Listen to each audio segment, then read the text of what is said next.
Bagong araw, bagong aral. Hello, my dear learners, and welcome to our virtual Silid Aralan. So, for this session, we will have the module 1 or the lesson 1 for MIL.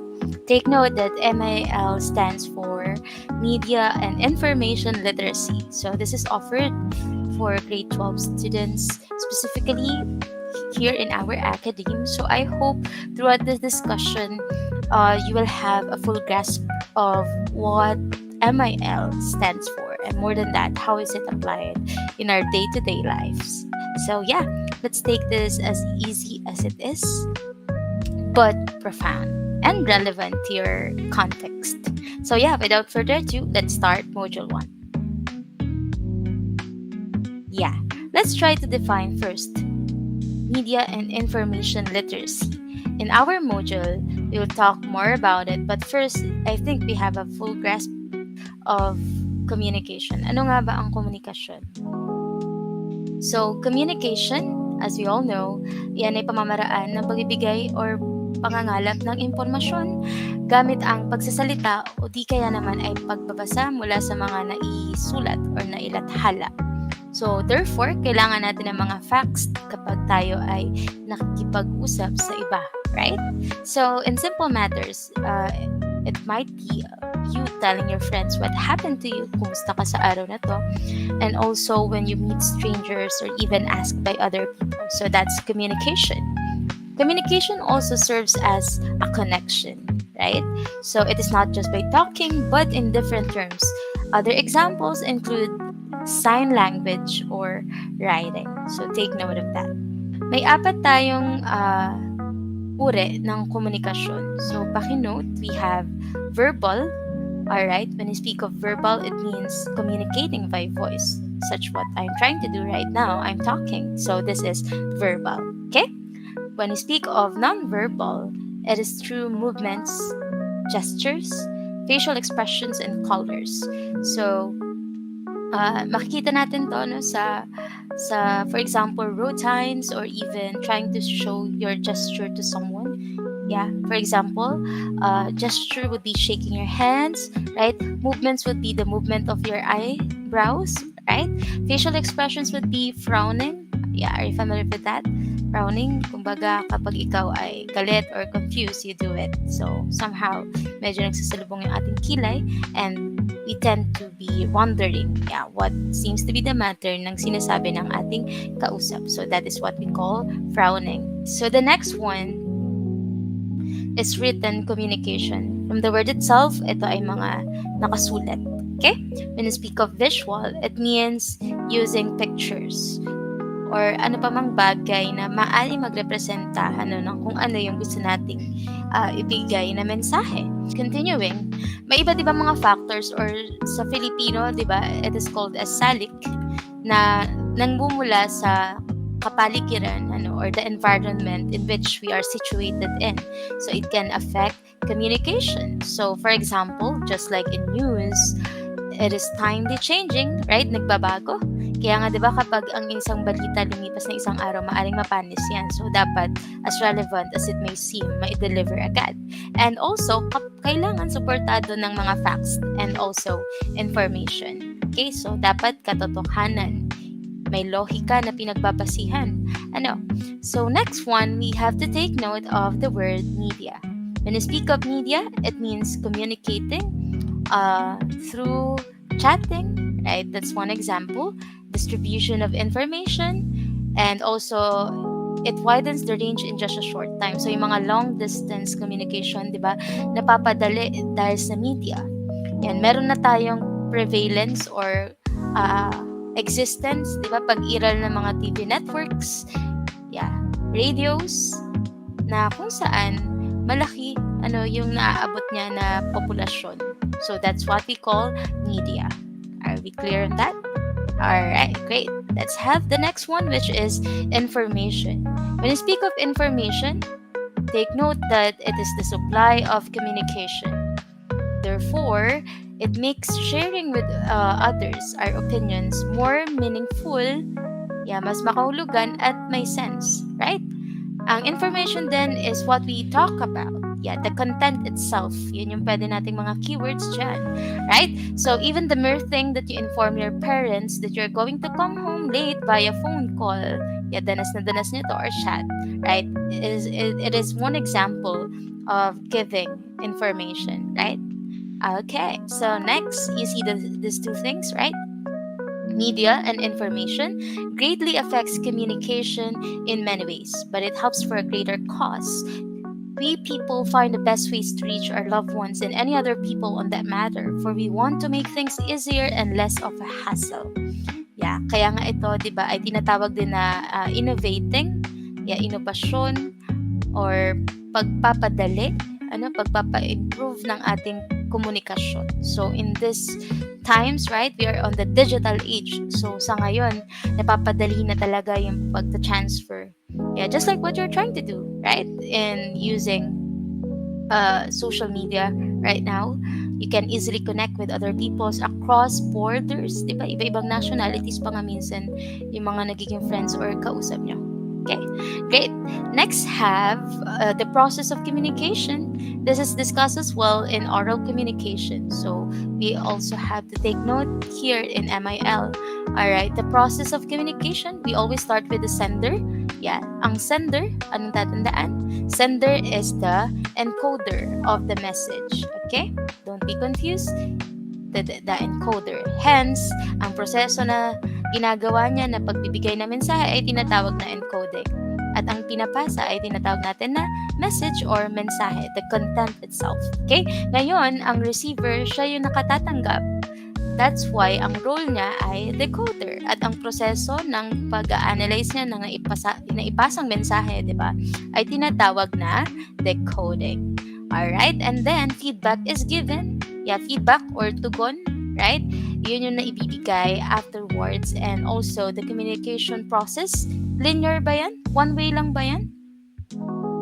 Okay, great. It is non-linear. Ibig sabihin, yeah, katulad ng makikita nyo sa diagram, you're expected to provide feedback because it is meant to be a shared process and not only a one-way communication. Okay, do you have any questions for this? Done so far. Great. Let's move forward to the next part of our lesson. Okay, so next we also have to take down note of literacy. Okay, literacy, what do we mean by that? So literacy, ito yung kakayahan natin na mag-identify, umunawa, mag-interpret, gumawa, mag-communicate, mag-compute gamit ang printed and written materials. So, syempre, nagkakaiba-iba yan depende sa konteksto or sitwasyon. Okay? Ang literacy kasi ay isang malawak na paksa. So, it means the continuum of learning, yung patuloy na pagkatuto, right? Diba? Tayo, lifelong learners tayo. Hence, we have to achieve literacy. And individuals are able to achieve their goals, right? Yung ating mga layunin. And also, ma-develop pa yung ating kaalaman at ang potential natin. So, ang pinakang ending point niyan, syempre, bottom line niyan, that is to participate fully. So, maging tayo? Maging what? Functional members, right?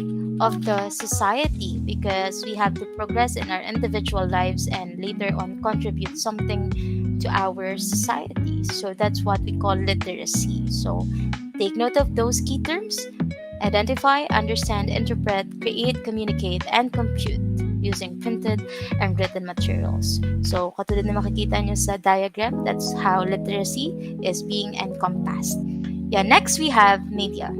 Media refers to the physical objects, okay, used to communicate with, or the mass communication through physical objects. So examples of this are the radio, television, computers, film, and etc.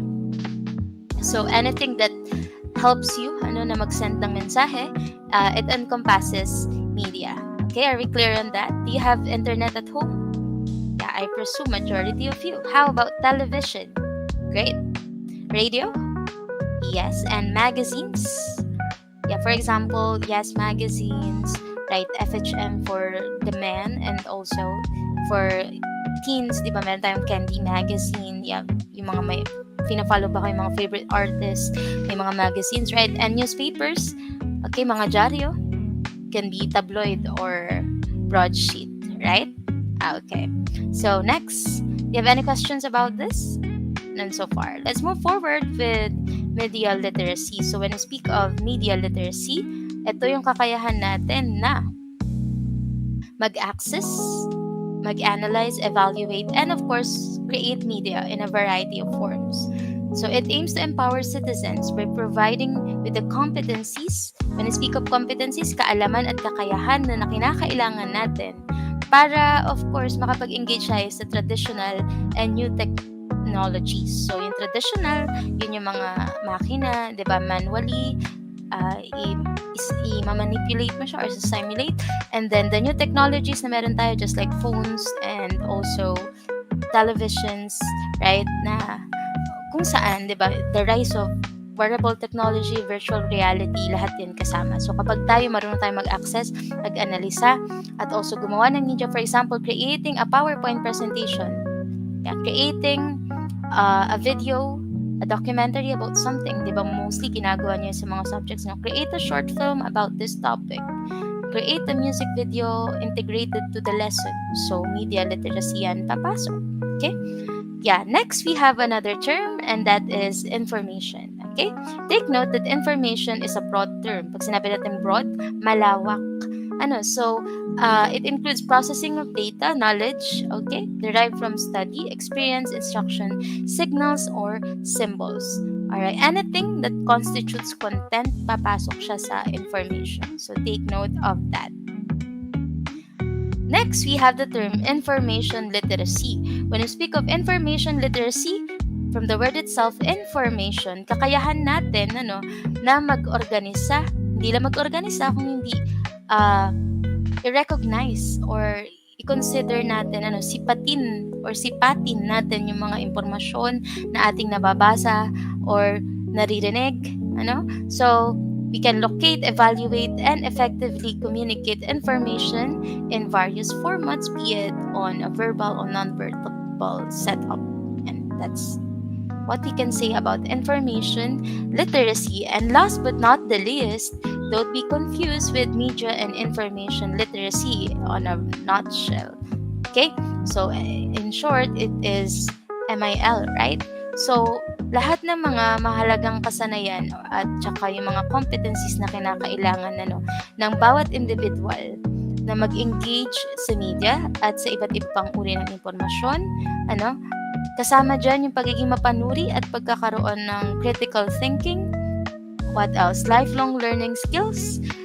Na kung saan maaari tayong makapag-socialize and therefore maging aktibong mamamayan ng isang bansa. And in general, sa global arena, maging competitive tayo when it comes to internationalization. So that is what we call media and information literacy. Okay, so do you have any questions for this module? Okay, so none so far? Let me have, yes, these are the references used for our module. You can access for more information if you want through these links. Hopefully these are in EPA citation. Okay, so let's move forward now to your assessment. Please answer 1 to 10. Okay, I have given you the word pool here. You're going to select your answers from the word pool. Okay, so I presume you can see this. The choices, okay, for this item. So let's start with number 1. A broad term that covers processed data, knowledge derived from study, experience, instruction, signals, or symbols. You can do some pause or play method for this. Okay, are you ready? Great. So the correct answer for number 1 is information. Great. Okay, number 2, ability of an individual, either working independently or with others, to use technological tools responsibly, appropriately, and effectively. What do you call that?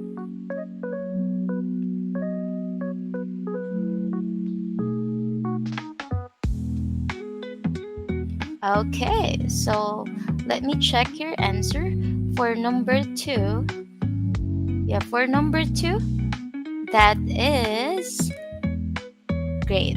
Technology literacy. So the correct answer for number 2 is technology literacy, my dear students.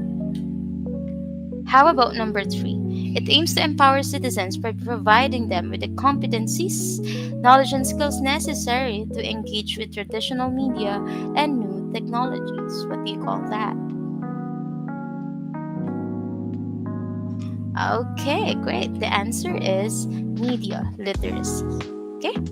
How about number 4? It is the physical objects used to communicate with or the mass communication through physical objects such as radio, television, computers, film, etc. It also refers to any physical object used to communicate messages. So what's your answer? Okay. For that item, the correct answer is, take note of the keywords. This is media, right? Number 5, ability to identify, understand, interpret, create, communicate, and compute using printed and written materials associated with varying contexts. So what's your answer for number 5? You can select your answer from the word pool given. Ito, broad term, right? Yes, the correct answer is literacy. There you go. How many points are you trying to gain? Let me know. Let's have number 6. The ability to recognize when information is needed and to locate, evaluate, and effectively communicate information in its various formats. So what's your answer for number 6? Okay. Great. The correct answer for number 6 is information literacy. Did you get it right? So, are you trying to do the pause and play method? I hope so, para ma-assess natin kung may natututunan ba mula sa ating discussion. Alright, number 7. It is the supply of communication. It makes talking and sharing opinion with others much more meaningful and with sense. Okay, what's your answer here? Alright, the correct answer is information. Okay, number 7, it is information. Next one, let's have number 8. Number 8 refers to the production of spoken language to send an intentional message to a listener. So what do we call that? May komunikasyon na nagaganap. Alright, the correct answer is oral communication. Very good. Next, let's have number 9. Number 9. It is the transfer of information using body language, including eye contact, facial expressions, gestures, and more. Di ba meron tayong dalawang uri? Doon lang yan papasok. So the correct answer is, very good, non-verbal communication for number 9. Great. How about number 10? It is the practice of graphically representing information to create meaning efficiently and effectively. So what's your answer here? Okay, so your answer is visual, right? Communication or data visualization. Very good. How many points did you got for this assessment? Is it 10? Is it 9? Or what's the benchmark level for you? Let me know in the comment sections. Please take note of our key concepts. Okay, so take note that literacy means the ability to write, read, and understand. So example of that is reading. Okay? Next is media. These are the tools or channels for communication. For example, we have television, radio, and a lot more. Newspaper, magazine, as what we mentioned. Media literacy naman, yan yung kakayahan natin na mag-access, mag-analyze, mag-evaluate, and also mag-create out of media. So, isang example niyan ay pag-check natin kung ang viral post ba ay fake or hindi. Have you noticed that, especially in Facebook, right? You can see a lot of posts, viral siya, marami reactions and comments. But, is it a fake one or truthful ba? Diba? Para sa audience. Next, we have information, the content, the process data, or the knowledge. So examples of it would be your class notes. Information literacy is the ability naman natin na mangalap, mag-evaluate at gumamit ng impormasyon. For example, you are trying to do research for a report in a specific subject. Yun yung kakayahan mo. Technology literacy is using the technology responsibly. For example, using Google Docs. Kasi nga alam mo na collaborative siya. You can share with your group mates and also locate files and also comments from the same users. So that's why it is under technology literacy. Okay? And MIL, Media and Information Literacy, pagiging critical natin, mapanuri sa media at impormasyon na nakikita natin. Isang example niyan, nag-fact check bago mag-share ng news, di ba? News found in television, newspaper, right?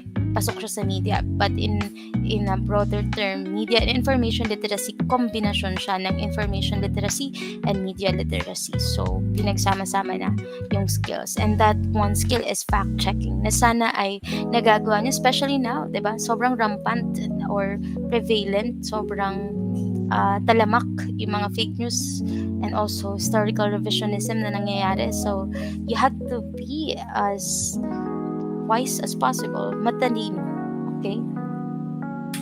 Alright, so I think this might be assigned as your task, your media log. You're going to identify yung mga pinakang ginagamit nyo na media. Ano yung uri ng impormasyon na nakukuha nyo mula dun? Paano kayo tumutugon? Ano yung pinagkakatiwalaan nyo na uri ng media? Paano nakaka-apekto ang impormasyon sa inyong pagdedesisyon? At paano kayo magiging mas mapanuring gumagamit ng media or critical users of media? Okay, so just to wrap up, okay, communication connects people in many forms. May iba't ibang uri ng komunikasyon katulad ng ating mga nabanggit. Okay, ang media and information ay humuhubog sa kung paano tayo umuunawa at nagbabahagi ng mga mensahe. Yeah. Literacy today includes media, information, and technology. Okay, sama-sama. And MIL empowers you as the students to think critically, communicate responsibly, and of course be active citizens as you become functional members also of this ever-changing world. Okay, so allow me to end our presentation with a quotation from Media and Information Literacy Alliance.